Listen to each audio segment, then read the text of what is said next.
1 month baby, ఆ బాబుని వదలలేను, ఇది ఎగ్జామ్ వదలలేను. అంటే ఇన్ని రోజులు పెట్టుకున్న ఇది కదా, 5-6 ఇయర్స్ గ్యాప్తో మళ్ళీ వచ్చింది నోటిఫికేషను.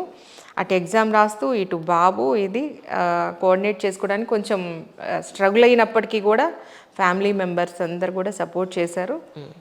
అంతా హ్యాపీగా జరిగింది. అసలు ఇక్కడ ట్విస్ట్ ఏంటంటే నెక్స్ట్ డే ఎగ్జామ్ ఉండగానే ఇవాళ మా మామగారు చనిపోయారు ఇంట్లో. అసలు జాయింట్ ఫ్యామిలీ, నెక్స్ట్ డే వెళ్ళి ఎగ్జామ్ రాయాలి. నేను ఉండేది వరంగల్లో, సెంటర్ వచ్చి హైదరాబాద్ పెట్టుకున్నాను. Next day exam. ఆయన ఇవాళ మార్నింగ్ సడన్గా హార్ట్ అటాక్తో చనిపోయారు లేవటంతోనే. అసలు ఆయన నాకు ఫాదర్ తర్వాత అసలు ఫాదర్ కంటే ఇంకెక్కువగా, ఎందుకంటే అప్పటికే నేను అక్కడ పుట్టి పెరిగింది 17 ఇయర్స్ అయితే ఆ తర్వాత అంతా ఇక్కడే వీళ్ళతోనే కాబట్టి అసలు ఊహ తెలిసి నేనేంటి అని తెలిసిన తర్వాత ప్రపంచం అంతా ఇక్కడే ఉండేసరికి వీళ్ళే నాకు పేరెంట్స్ లాగా ఉండేవాళ్ళు, అత్తయ్య మావయ్య వాళ్ళు. అలాంటిది ఆయన చనిపోవడం అనేది పెద్ద షాక్. ఆ షాక్లో నుంచి అసలు తేరుకోవటం ఎట్లా, నెక్స్ట్ డే ఎగ్జామ్కి వెళ్ళి రాయటం ఎట్లా, ఈ టైంలో నాకు ఫ్రెండ్స్ కూడా చాలా హెల్ప్ చేశారు. అంటే మోటివేట్ చేయటం, ప్రతిసారి మనం ఏదో చాలా అన్నీ నాకు వచ్చు తెలుసు నేనే చేసుకున్నాను అనేది తప్పు. మన పక్కన ఉన్న వాళ్ళు కూడా లేదమ్మా చాలా అసలు నువ్వు చేయగలుగుతావు, ఇది ఇక్కడికి ఈ రోజుకి ఇది ఆలోచించకు, రేపొద్దు నీ ఫ్యూచర్ కదా, ఇది వెళ్ళి ఎగ్జామ్ రాస్తే బాగుంటుంది అని చెప్పేసి నాకు అందరు ఇది చెప్పటం, తర్వాత కౌన్సిలింగ్ చేయటం.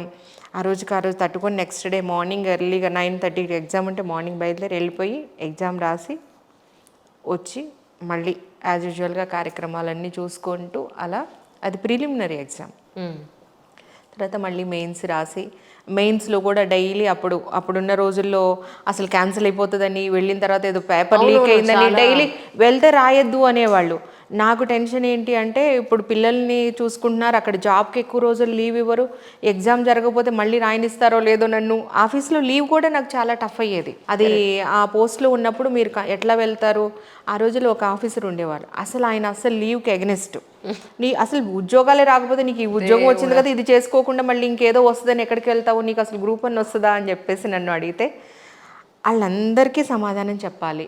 ఎట్లా చెప్పాలి, నోట్తో సమాధానం చెప్పకూడదు, నా రిజల్ట్తో సమాధానం రావాలి అని చెప్పేసి ఇంకా డే అండ్ నైట్. మార్నింగ్ ఆయన లాస్ట్ ఒక 1 వీక్ 10 డేస్ లీవ్ ఇచ్చారు అంతే. ఆ మిగతా రోజులంతా మార్నింగ్ నుంచి ఈవినింగ్ వరకు ఆఫీస్కి వెళ్ళి రైడ్స్ చేసి, అప్పుడు ఈ ఎక్సైజ్ గుడుంబా రైడ్స్ ఇవన్నీ ఉంటాయి కదా, చేసి ఈవినింగ్ వచ్చి కూర్చొని చదువుకుంటూ ఈ బాబుని పెట్టుకొని అసలు ఇంకా ఎలా అంటే అసలు మామూలుగా కాదు. మొన్న రీసెంట్గా మీ ఇంటర్వ్యూలో కూడా ఒకళ్ళది ఎవరితో చూశాను, అసలు మనం ఎంజాయింగ్ పార్ట్ అంటే ప్రిపరేషన్ పార్టే ఎంజాయ్ చేస్తాము అని చెప్పారు. ఇట్స్ రియల్లీ అంటే అసలు టాస్క్ టైం మినిట్ అసలు అంటే టైం మేనేజ్మెంట్, ఇది ఎలా చేసుకోవాలి అట్లా అన్ని ప్లాన్ చేసుకుంటూ. తర్వాత ప్రతిదీ నాకు ఏంటంటే రైటింగ్ ప్రాక్టీస్ అలవాటు అంజలి, అది ప్లస్ అయింది, చాలా ప్లస్ అయింది. నేను అసలు చదివింది రాయకుండా ఉండేదాన్ని కాదు. నా స్టైల్ ఆఫ్ రైటింగ్ డిఫరెంట్. ఎలా అంటే కొటేషన్స్తో స్టార్ట్ చేయటం, దాన్ని డయాగ్రామ్స్ వేయటం, దాన్ని అంటే చూడగానే నేనేం చెప్పాలనుకుంటున్నాను అనేది ఒక చిన్న పట్టిక రూపంలో వేసేయటం, ఒక డ్రా చేయటం, దాన్ని ఒక మంచి కొటేషన్స్తో. నేను తెలుగు లిటరేచర్ అండ్ ఆంథ్రోపాలజీ నాది సబ్జెక్ట్స్.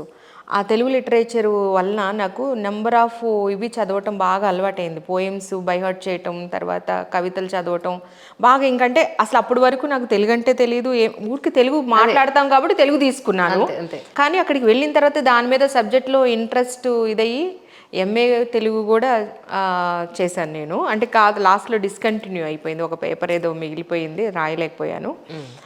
అంటే సబ్జెక్ట్ మీద ఇంట్రెస్ట్తో అక్కడికి ఎంఏ తెలుగు కూడా జాయిన్ అయ్యాను అనమాట.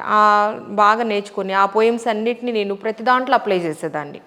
సామాజికమైనటువంటి అంశాలలో కూడా వీళ్ళ శ్రీశ్రీ గారి వీళ్ళందరూ తీసుకెళ్ళి అక్కడ పెట్టేదాన్ని అనమాట.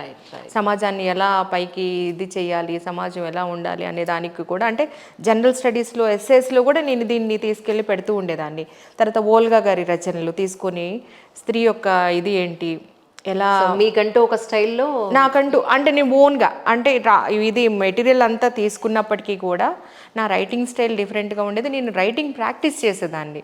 ఈ రోజుల్లో కూడా చాలామంది అంటే ఇప్పుడు రాసే పిల్లలందరూ కూడా చాలామంది రాస్తూ ఉంటారు కదా, ఎక్కువ నెంబర్ ఆఫ్ సక్సెసర్స్ అంతా కూడా ఈ రైటింగ్ ప్రాక్టీస్, టైం మేనేజ్మెంటు చూసుకుంటూ మన వర్డ్స్ని మన ఆటోమేటిక్గా వర్డ్ కట్ అయిపోతుంది. కరెక్ట్. 200 వర్డ్స్ అంటే 200 వర్డ్స్ ఎప్పుడు అవుతుంది అది అంటే మనం నెంబర్ ఆఫ్ టైమ్స్ రాస్తూ కంటిన్యూస్గా.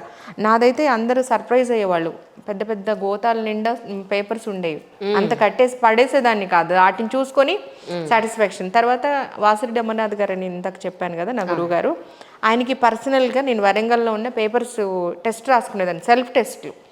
ఎవ్రీడే 3 hours సెల్ఫ్ టెస్ట్ పెట్టుకునేదాన్ని, రైట్. రాసేసి కరెక్షన్స్కి పంపించేదాన్ని. తెలుగుకి ఏమో డాక్టర్ రమేష్ గారు అని ఉన్నారు, రీసెంట్గా ఆయన ఇదయ్యారు, ఆయనకి ఆంథ్రోపాలజీ జనరల్ స్టడీస్ అదంతా వాసిరెడ్డి అమర్నాథ్ గారికి పంపించేదాన్ని. ఈ సోషాలజీ కానీ ఆంథ్రోపాలజీ కానీ ఎలా ఉంటుందంటే వినటానికి చదవటానికి అంటే తెలుసుకోవడానికి చాలా ఈజీగా అనిపిస్తుంది. ఫ్యామిలీయే, కిన్షిప్పు ఇదంతా నార్మలే కదా, కుటుంబం అనేది ఉంటుంది, వివాహం అనేది ఉంటుంది, మన బంధుత్వం అనేది ఉంటుంది. దాన్ని పేపర్లో రాయాలి అంటే థింకర్స్ ఒక ఇది ఆలోచనలో వాళ్ళు ఏమనుకుంటున్నారు రాయాలంటే కష్టమయ్యేది. చాలా నెంబర్ ఆఫ్ వీళ్ళని మనం గుర్తుపెట్టుకోవాలి, వాళ్ళ యొక్క ఏం చెప్పారు దాని మీద అనేది కూడా మనం అన్ని కూడా చాలా ఒక్కొక్క ఉండాలి. ఇట్స్ అనే సింపుల్ వేలో ఉండాలి. అది ఉండాలంటే నెంబర్ ఆఫ్ టైమ్స్ రీడ్ అవ్వాలి, number of times writing practice ఉండాలి.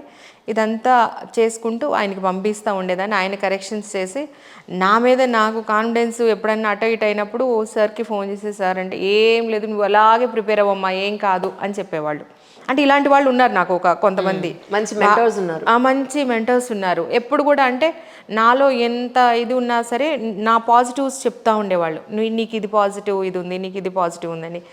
మాకు ఫ్యామిలీ ఫ్రెండ్, తర్వాత మాకు బాగా దగ్గర రాజేందర్ రెడ్డి గారని వరంగల్లో ఉండేవారు. అసలు ఆయన అయితే అంటే తను బిజినెస్ పర్సన్, బట్ నేను నా మెమొరీ గురించి నేను చదివే విధానం గురించి ఆయన చాలా బాగా చెప్పేవాళ్ళు చూస్తూ.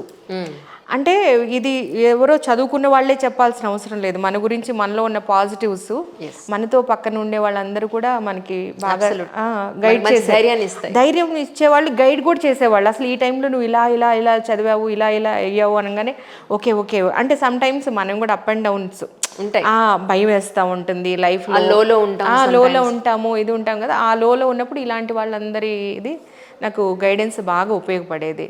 At last state 14th rank వచ్చింది.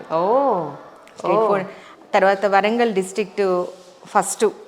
అప్పుడు వరంగల్ నుంచి నేనే సెలెక్ట్ అయ్యాను.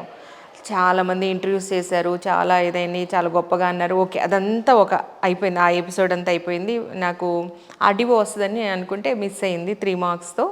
ఆర్డీఓ వస్తే కనుక డైరెక్ట్గా పీపుల్తో కనెక్షన్ ఉంటుంది, మిస్ అయింది. తర్వాత నెక్స్ట్ ఆప్షన్ సిటీఓ పెట్టారు, దీంట్లో జాయిన్ అయిపోయాను. ఖమ్మం జాబ్ చేస్తున్నప్పుడు ఎక్కడో వెళితే అంజలి, ఇది నేను పీపుల్కి దగ్గర కాలేకపోయాను.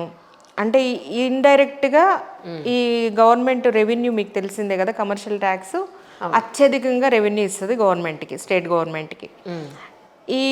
ఈ రెవెన్యూని మన వాళ్ళు మన వీటికి పేదలకి పథకాలు కానీ ఏదైనా ఉపయోగించేటువంటి చేస్తారు. అంటే ఇండైరెక్ట్గా మనం ఇచ్చేటువంటి రెవెన్యూ మన దీనికి ఉపయోగపడుతుంది, సర్వీస్కి ఉపయోగపడుతుంది. అది డైరెక్ట్గా కాకపోయేసరికి ఎంతసేపటికి ఏదో వెళ్తుండేది మాట. తర్వాత ఇంకా చాలామంది రావాలనే తపన ఉండేది నా లోపల. ఆ రోజుల్లో ఎవరు పిలిస్తే వాళ్ళ దగ్గరికి వెళ్ళి స్కూల్స్, కాలేజెస్ అందరికీ కూడా నేను చెప్తా ఉండేదాన్ని. అంటే ఇది సక్సెస్ స్టోరీ నా గురించి నేను చెప్పుకోవటం కంటే కూడా అసలు ఆగిపోయిన వాళ్ళు, అసలు ఏమి అబ్బో ఇది మేమేదో చిన్న పల్లెటూరులో చదువుకుంటున్నాం, మేమంతా ఏమీ కాదు అనుకునే వాళ్ళకి ఇది ఒక ఎగ్జాంపుల్ లాగా ఉండాలి, ఏదైనా సాధించగలుగుతారు, ఎక్కడి వరకైనా వెళ్ళగలుగుతారు అనేది చెప్పాలి అని చెప్పేసి ఎవరు పిలిచినా నన్ను ఎవరు ఇన్వైట్ చేసినా అక్కడికి వెళ్ళేదాన్ని, నేను గైడ్ చేసేదాన్ని, చెప్పేదాన్ని. సో మెనీ ఇన్స్టిట్యూట్స్ కూడా. నా సక్సెస్ నాకు హ్యాపీనెస్ ఇచ్చిందా ఇవ్వలేదా అనేది పక్కన పెడితే, నేను ఇచ్చిన తర్వాత అంటే నేను వెళ్ళి చెప్పేసి వచ్చిన తర్వాత చాలామంది పేపర్స్లో ఇంటర్వ్యూస్ ఇచ్చినప్పుడు శ్రీలీల మేడము పలానా రోజు వచ్చి ఇలా చెప్పినప్పుడు మేము చాలా ఇన్స్పైర్ అయ్యాము, ఆ రోజు నుంచి నేను ఇలా చదవటం మొదలుపెట్టి నేను ఈ జాబ్ సాధించానని చెప్పినప్పుడు ఐ ఫెల్ట్ వెరీ హ్యాపీ మాట. అసలు చూడగానే చాలా హ్యాపీగా అనిపించేది.